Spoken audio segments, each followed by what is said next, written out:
Did I get it right? No. So short A sound.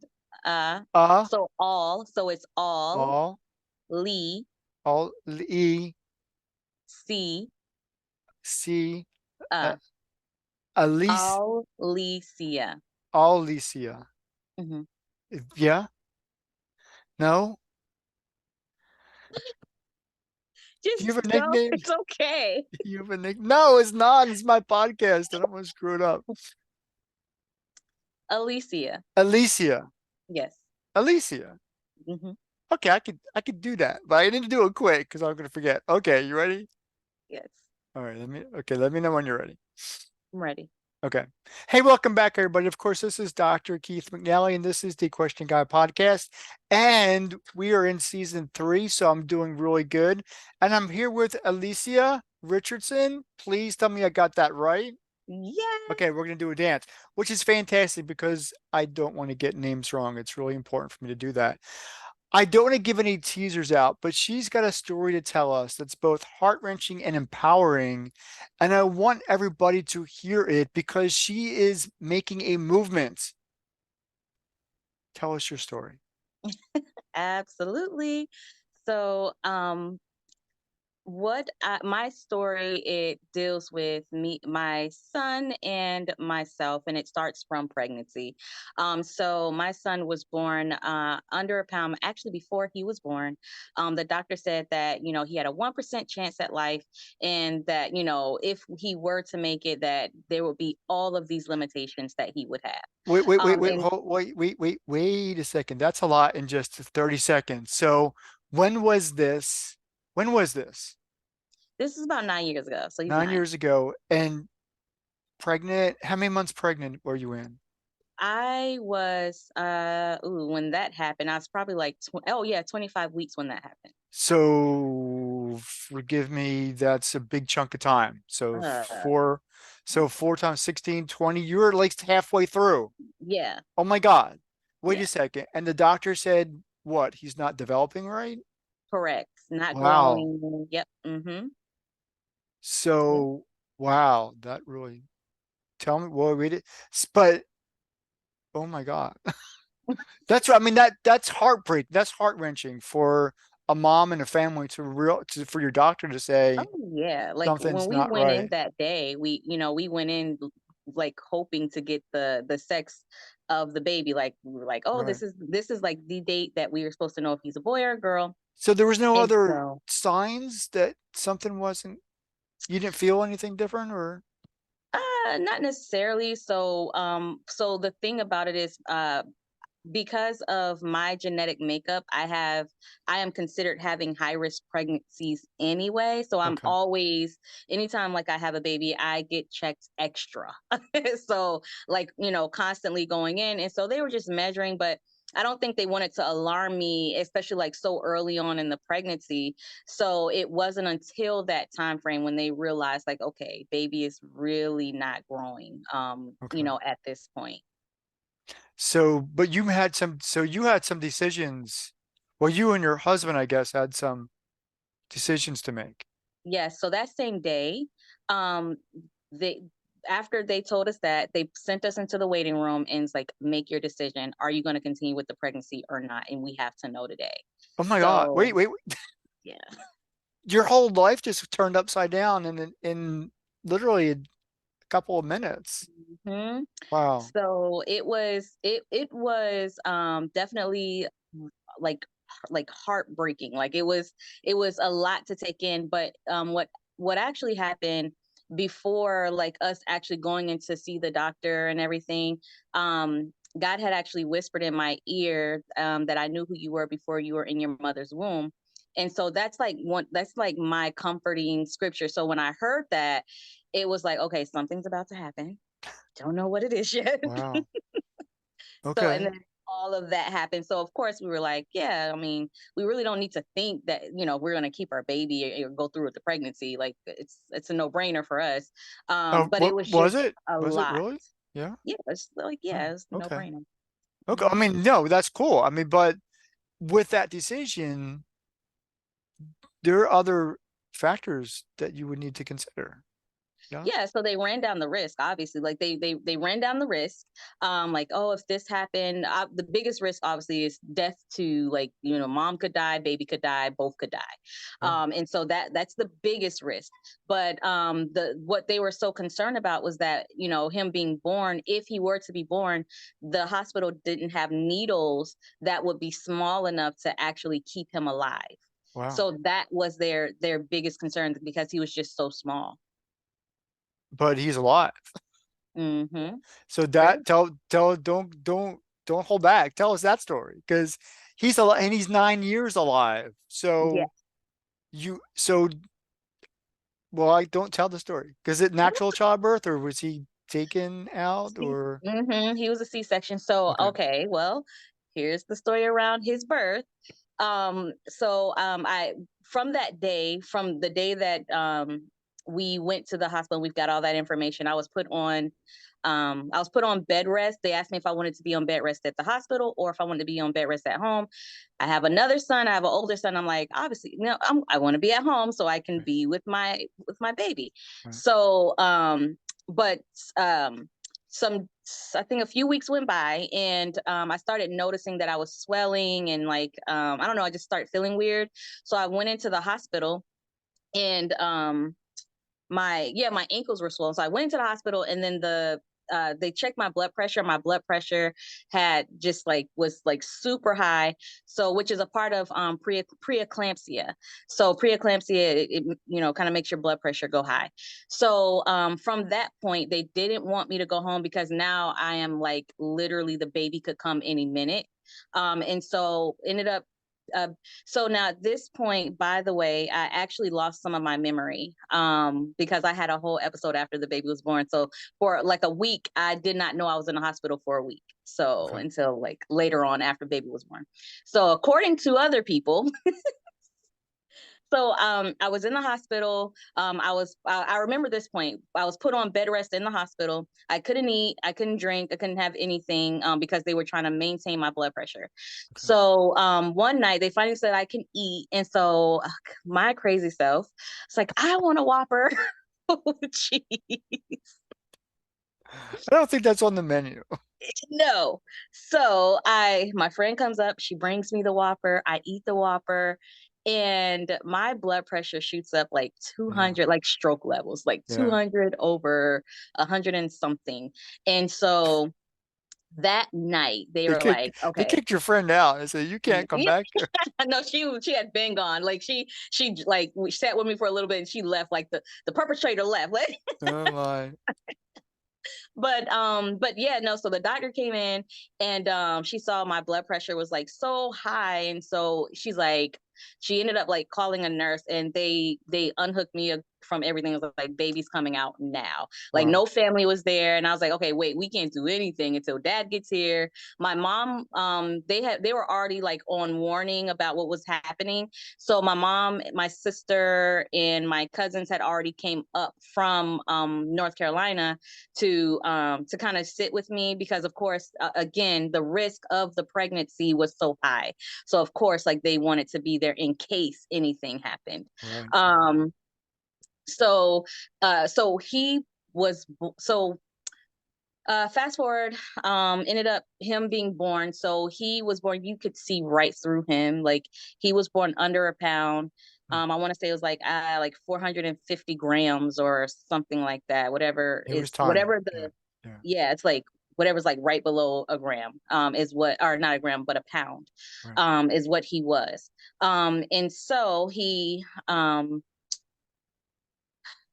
yeah, so I mean, like, that's his birth story. I didn't see him for days, just because right after, and I know this is like something other, but and then this is what I actually didn't share in the other thing. But um right after, I end up having developing, it's not only preeclampsia but health disorder.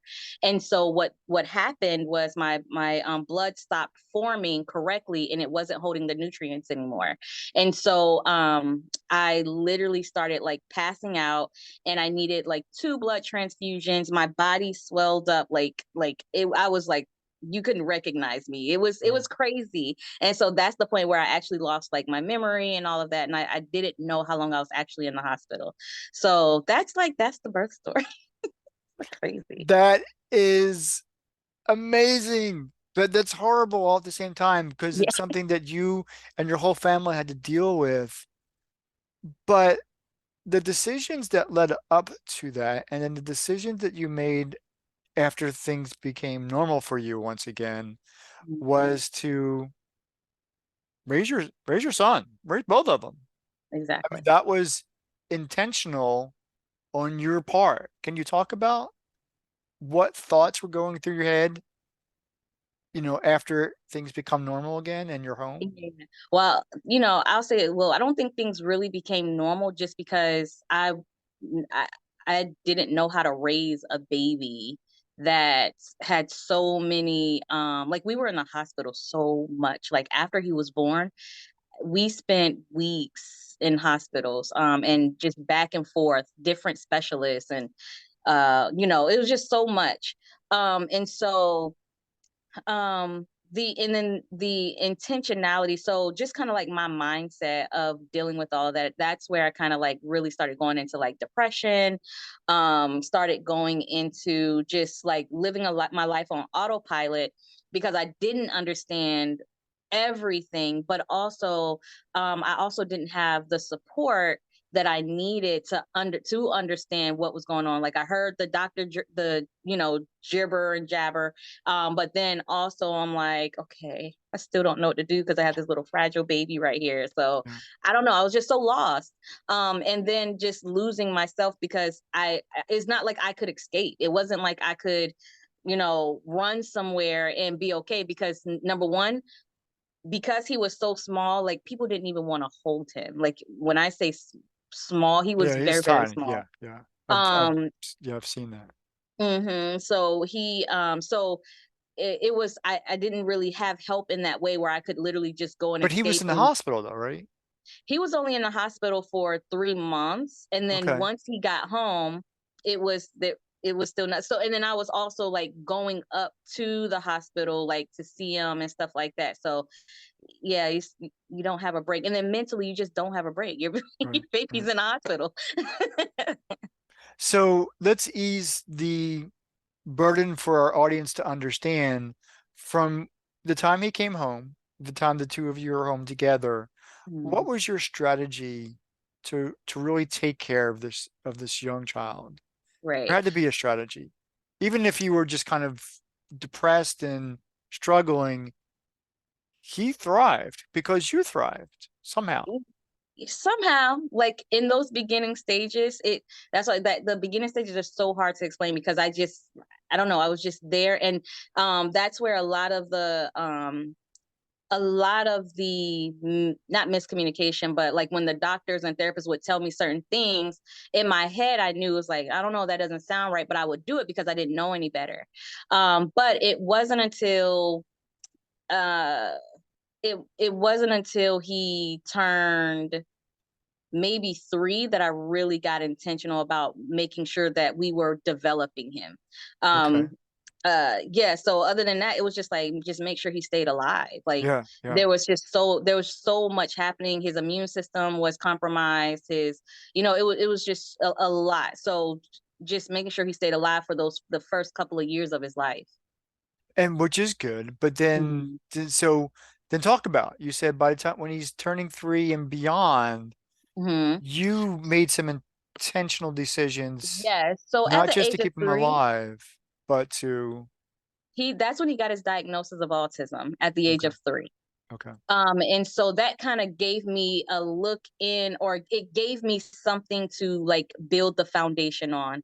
And I was in denial. I was in denial when we first heard it, and they gave me this thing for Autism Speaks, and I watched the video, and I was like, oh my god, these are all the things that he's doing, and da, da, da. And that's like I was able to see my son for the first time, like after all those years, I was able to see him for the first time.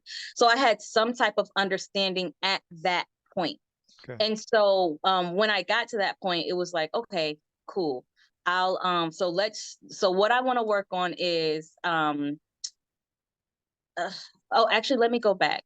What Sure. I actually, what I decided after that point was I didn't want to live a life of going in and out of hospitals, because every time I would take them to a doctor's appointment, they would find something wrong, and it added on another specialist, it added on something else, and so I decided in myself that I was not going to live that life. I am not a hospital mom, just not.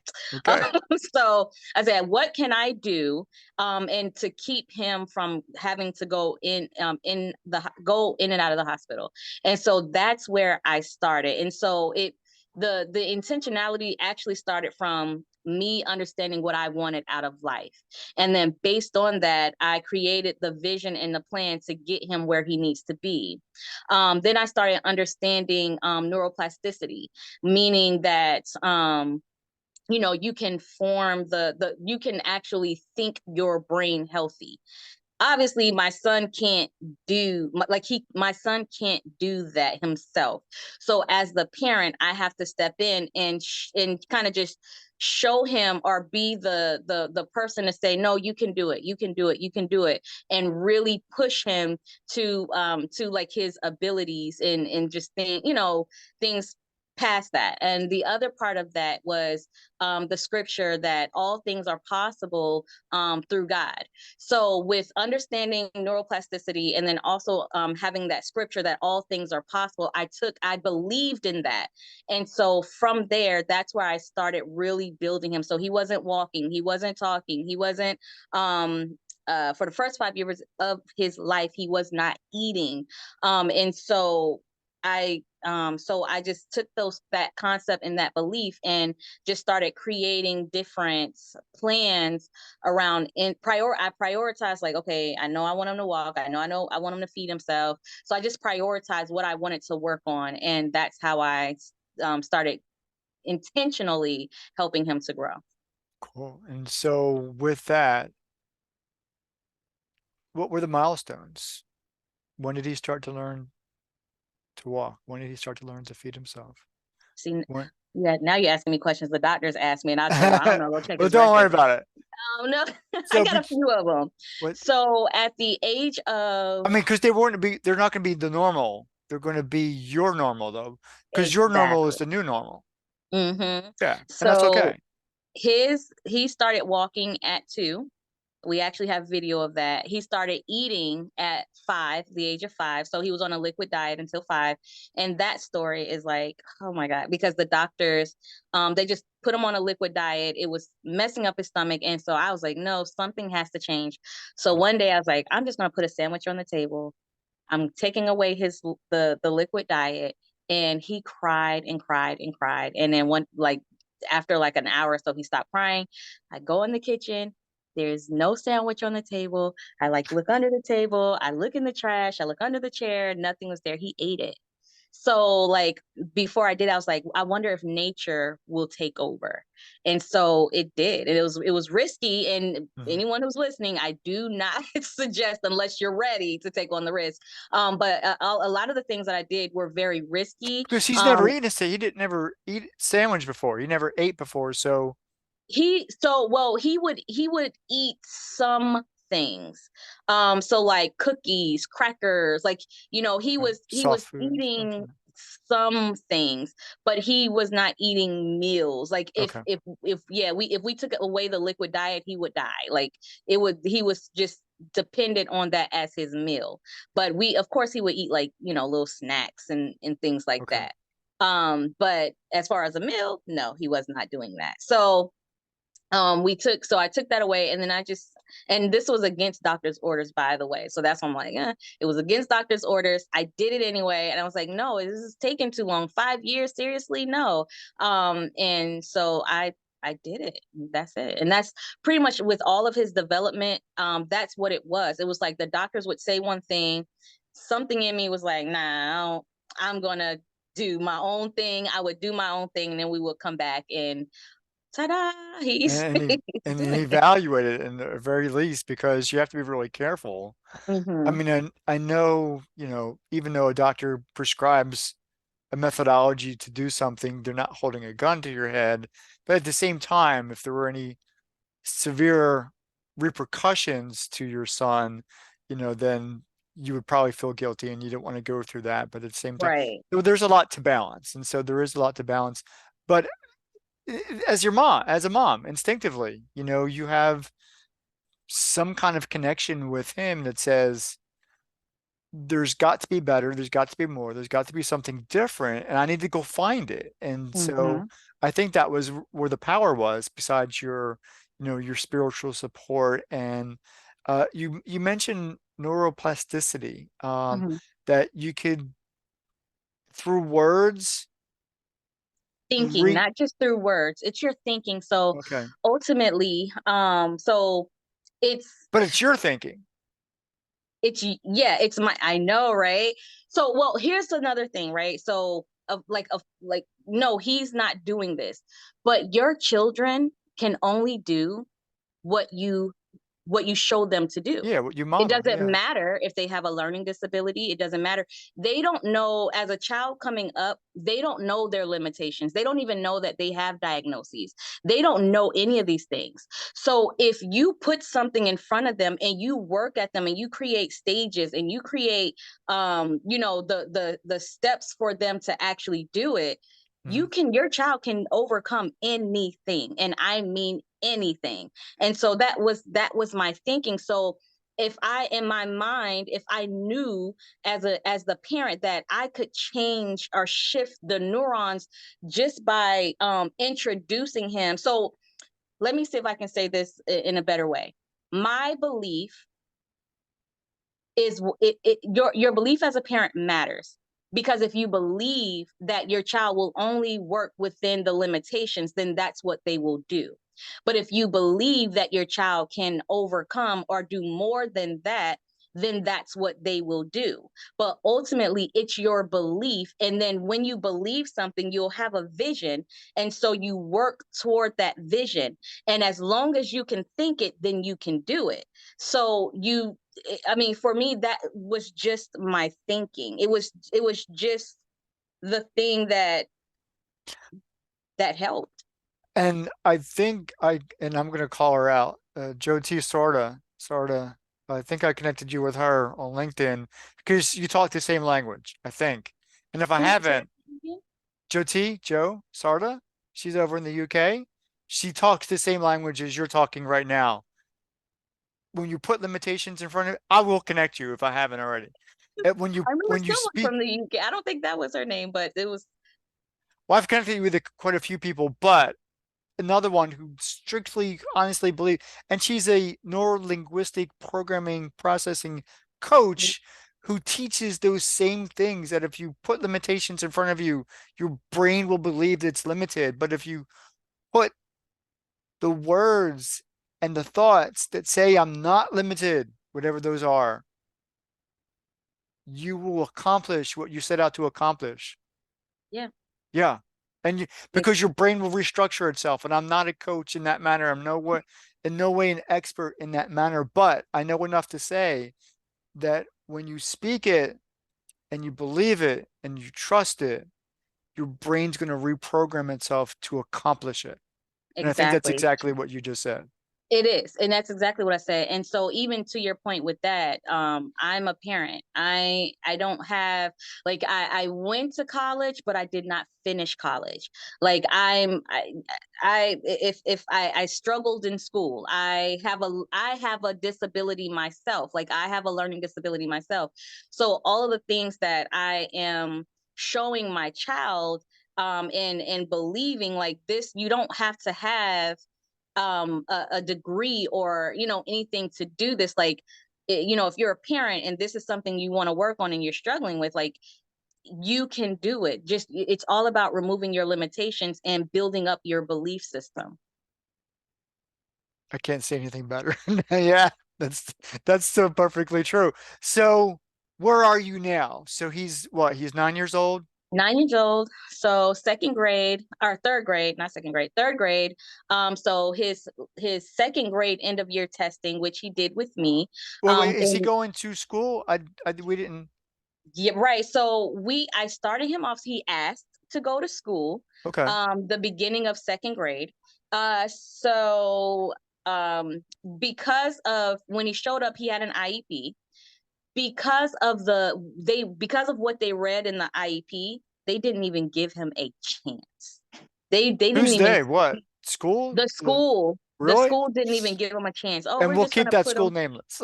Yes, we can keep it nameless. But they literally just put him in a class. And every time I would have a meeting, and I say this because of the meetings that we had. I was like, okay, well, he can do this, he can do that. And so one day the teacher came to me and said, oh, he's so dependent. And I would tell her, I was like, no, he's not. He knows how to make his own meals. He knows how to dress himself. He knows how to, all the things that you're saying that he doesn't know how to do, he can do. And what I found out was when he's in school, so for an example, zipping up his jacket, he pretended he didn't know, and even to the point where he was just like, uh, like Oh he my goodness. pretended he was that, like he's that brilliant. And that's why I tell people, any And therapist that comes, I'm like, listen, he's going to try to manipulate you to believe that that's he just can. being a kid. Oh my gosh. Yes. That's just And being a so kid. the people who didn't believe me, we had to get rid of because he started running the sessions. So Oh my. I had to make sure to bring people in that heard me and believe what I told them You should about have had a him. camera, like a video camera at home. So, hey, Yeah, I got proof. He can do it. exactly. Well, they didn't even want that. And that was the thing. I was like, I can show you. I can literally, they didn't even want that. Oh, So I ended up taking him out of school. And so with me, he decided to, or not decided, with me, we did the end of year testing and he scored above grade average with reading and math. homeschool. Mhm. Yeah, cool. Yes. So, so he's flourishing well. He's doing great. And so and he's actually not the first kid. And it's so weird, actually. He's not the first kid that I worked with. There was another young man that I worked with, that was in first grade. And he was in second grade with a first grade education. And so they were just kind of throwing him outside of the class because his behaviors weren't right and things like that. And I was like, I don't know, something's up. And I talked to mom. So I told mom, take him out of school and bring him to me. And within that year, from he he went from a first grade education all the way to being able to enter fourth grade. So Cool. it's yeah. Wait, wait, So wait. You're not even a teacher. How did you do? I am not a I teacher. mean, you are a teacher, but you're not like a No, I'm not a certified for teacher. that. That just dawned on me because you just said you didn't finish college and yet you're teaching. So Yes. what kind of, who are you? Because you're something special then if you can do that. Yes. So the best way to explain it is I just connect with the kids very well. And I think maybe it has a lot to do. Like I said, I have a learning disability as well. And so the way that I overcame my learning disability, because I didn't have support as a child, like, just briefly, my brother ended up getting sick and passing away. So my mom, my mom was a single mom for a very long time, and she worked multiple jobs. So I, I all she knew was like, Allysia, you know how to read, but I didn't really know how to read because in reading there's so much to deal with reading. Like it's not just looking at words, it's comprehending, it's understanding, it's being able to answer back questions. So there's so much that happens. And so just I guess maybe my own experience, not just my own experience, but then connecting with the child, it's like I can see where they're struggling, and not just in a broad way, but in such a micro way that I can say, okay, this is your learning style, this is where you're getting upset. Because he would the young man that I was helping, by the way, he is in middle school and he's in honors classes, by the way. So I would notice he would break pencils. Like I would hand him multiple pencils and he would break pencils. So I was like, okay, so I need you to stop breaking my pencils. But I put something in his hand because what I realized also is that the energy flowing through his body was so intense because of his emotional connection around the work he was looking at. And so all I did was put something in his hand, and it was like that was the golden ticket. I also noticed that, with reading, if he were to stand still and read a book, he struggles. But and this was like a discovery that it was not, it was a by accident we discovered this. He was sitting in a computer chair or office chair, and he was just spinning, reading a book. And I'm not talking about slow spin. He was spinning, but he could read the book. So like amazingly. And so I was like, wow, okay. So I don't know. So I just like I paid attention to very little things, even like their facial expressions.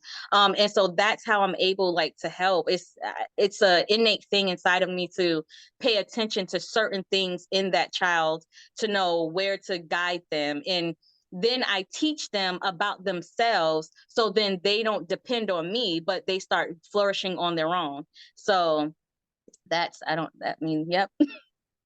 That's perfect. That's beautiful. And so I think I've already started connecting you with people that I know in that space, in the education space, Yeah. who are talking the same language that you are, connecting with that individual, understanding what they need at the point of need. And if I haven't done so, then I will do so after this call.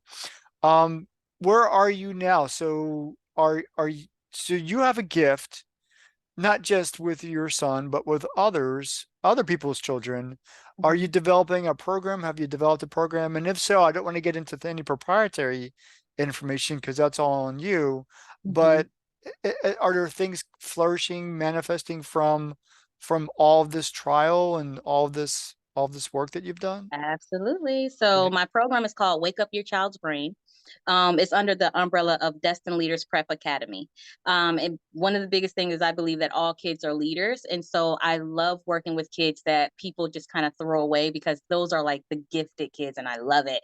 Um, but so I work with only a few at a time, but my the Wake Up Your Child's Brain program is actually geared toward the parents, because what I understand and what I did can be mimicked by other parents, but what's stopping them is their own beliefs. What's stopping them is their limitations. And it makes sense, because if you think about it, the way that when you come up, after at a certain age, you go to school. No one teaches the kids but the teachers. Parents, you just go to work. You don't worry about what's happening here at school, but show up if we need you to show up. Mhm. Because even in like some of the meetings, I would suggest things, and the teacher literally got offended because she had 30 years experience as a teacher, and I was like, okay, but you have a few months experience with my child. So excuse me, I need to drink some water really quick. You're good. So I definitely liked how you so put that. You only got a couple months experience with my son. yes. And so, but in the mind of parents, a lot of parents believe that it's the teacher's job to build their child's educational foundation. Mhm. And that is so far from the truth. The child's educational foundation starts at home. Yeah. Yes. And it doesn't just start with ABCs, one, two, threes. It starts with their confidence. It starts with making sure that your child feels heard, validated, loved. Because believe it or not, learning happens naturally. So if your child is not learning, it's not that they can't learn, it's because there's some other factor that has them blocked. And so what my goal is to help parents to truly understand that, or to empower the parent to really take on that role. And I believe this so much so that I truly believe that, school is a tool. It's not something that is absolutely necessary. I believe it's just a tool. So some kids will do well in school, some kids won't do well in school because of the environment. But I also believe that some parents are maybe sending their kids to school too early without that foundation of being validated, heard, and loved. And loved, I don't know if the five love language for kids. It's not just about, well, I do love my kids. It goes deeper than that. How are you showing them that? How are you speaking your child's love language? If not, it's not the fact that you are loving your child, but if they're not receiving it, then that's what makes the difference. So it's like empowering the parent to truly engage their child. And I do it in such a way that, if you're a full-time working parent, you're not sitting there hours trying to make things work, or things like that. Because I also have an older son who he's in school, and I homeschooled him for a little bit, but he's in school, so it's like still getting that validation, and still like, how do you do this when your time is so broken up in the day? And so that's my goal of Wake Up Your Child's Brain. Yeah, the focus, you would think that the focus would be the child, but in actuality it's the parent. So the families that I work with now, and when they come in, I'm like, yeah, I'll work with your child, but I'm gonna work with you more. Perfect. That's perfect. We've come to the end of another conversation, but before we leave, in 30 seconds or less, give us something empowering so that the families out there listening know that they could do something different to better their child. Yeah, so I would just say, just kind of just re-entering that you are your child's hero, and Wow. no one else is going to fight for your child like you are fighting for your child. So whenever you are, if you're choosing to, or not choosing, but you don't have to depend on other people to get your child where you want them to be. It's up to you to get them to be that successful adult that you are dreaming for them to be. Wow. That was perfectly said. This has been another edition of the Question Guy podcast, a very special and empowering edition. We'll see you next time. Take care.